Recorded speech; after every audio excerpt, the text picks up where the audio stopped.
half session and go to the other half. Some of the sessions have speakers and some are predominantly discussion.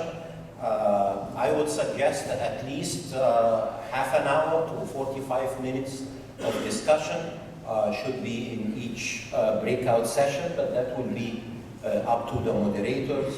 So the first session, as I said, has to do with buildings, focusing on new design.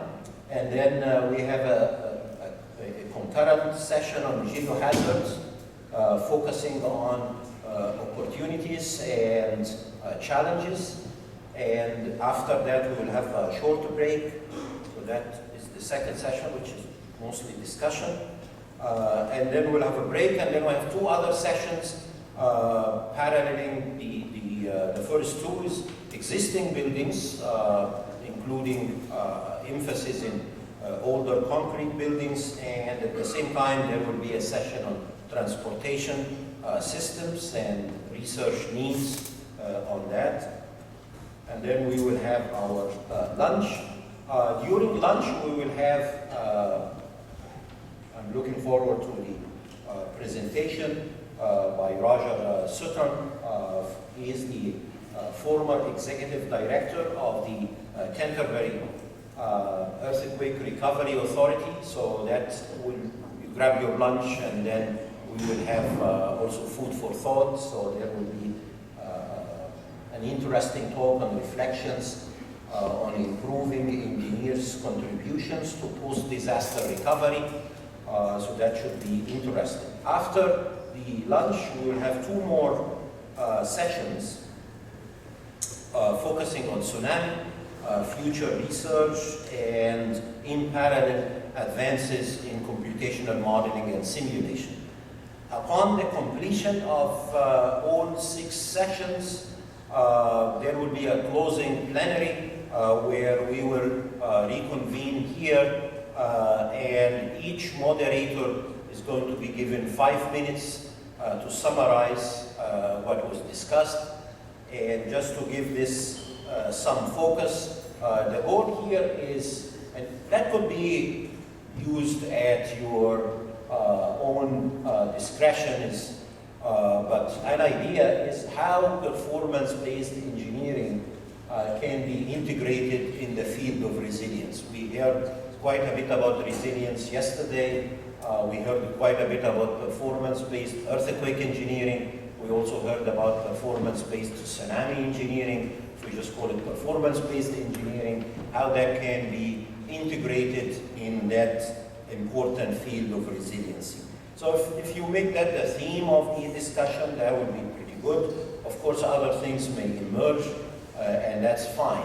So then the 6 moderators, there are 2 moderators per session, so whoever will be selected to give the presentation should come up with 3 slides. The first slide to tell us what was the topic and whatever outline they want to organize their short report. And then the 2 main slides are going to have, we say 3 key highlights from the session, but this 3 can be 4 or can be 2, but something around that, such that you can present the whole thing in 5 minutes. And an idea is to tell us a little bit about the relevant past work in that particular topic. What's the relevant current work that is ongoing and your group is aware of? And then what are the unresolved research problems that the center should be focusing on or looking for opportunities to focus on?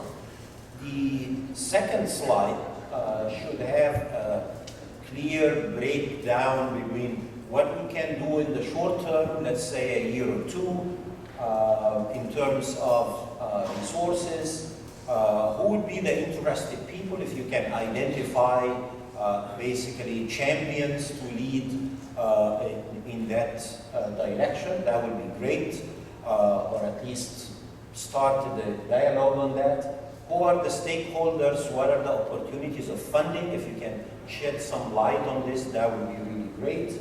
And what's needed to pursue? What will be the high-level research agenda items.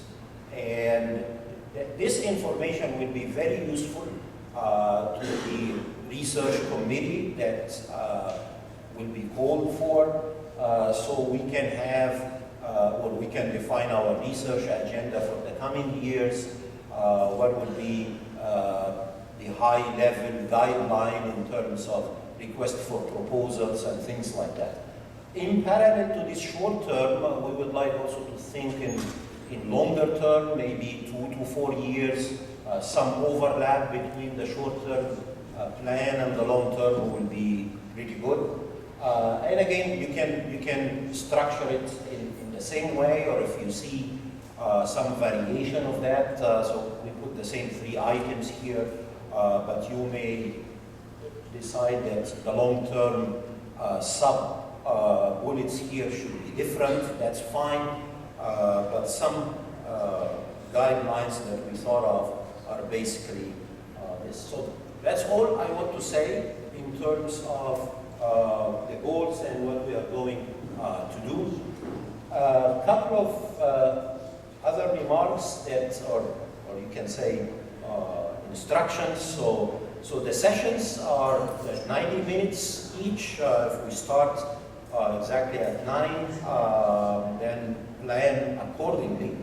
Allow, as I said, at least 30, as I said, some sessions have presentations and the moderators are in charge of allocating the time to these presentations.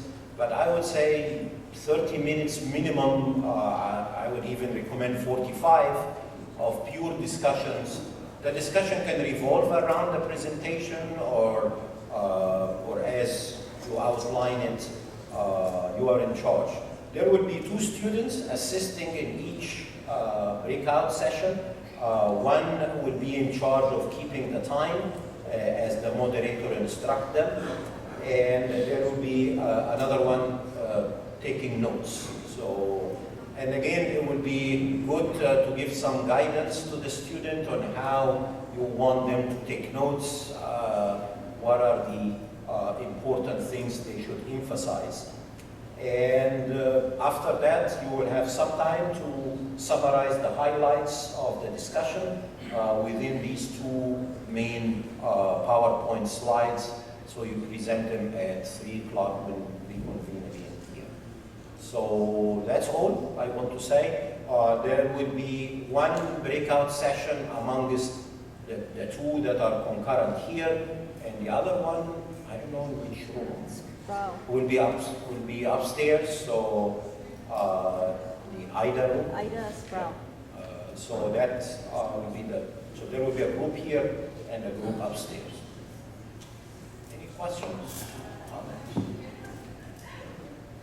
So we have a few minutes, about 7-8 minutes or so. You can, the moderators can discuss the plan with the students if they want to do that, or the 2 moderators can discuss what they want to do within these guidelines. And looking forward to your feedback. It will be very important for the center to see what your deliberation will lead to, and that will be important guidance for us to go forward.